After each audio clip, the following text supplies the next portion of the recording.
Alright, so guys, I just wanted to take a minute to show y'all how we mix our feed.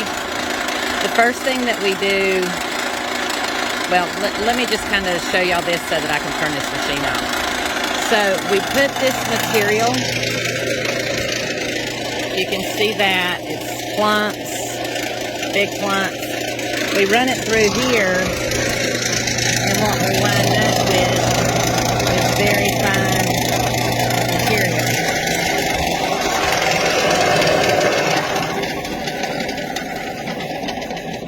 So what we did is we take a layer or take a scoop of aged sawdust, new sawdust, gin trash, dairy manure, horse manure, and then we have some corn that we run through the chipper shredder right there, and we layer this. We also put in a bag of worm chow, or chicken laying mash, or rabbit feed, hog and sow feed. There's different things that you can use. It's just whatever's cheaper if you want to. You don't even have to put that in here, but we just do. But as you can see, this starts out very clumpy and not very well mixed.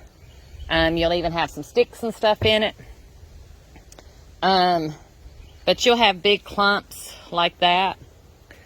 And what we do is we run it through this mixer, and it breaks everything up, and it becomes a very fine material, which is easy to throw. It's a good mix. It's been mixed up real well.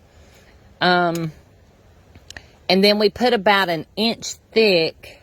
We sling this with the shovel, and we make about an inch thick on our beds, and that'll last about 3 days in the summertime. Now in the wintertime it'll last about a week, but right now we are in the dead heat of summer, and these worms are eating like crazy. They're multiplying like crazy.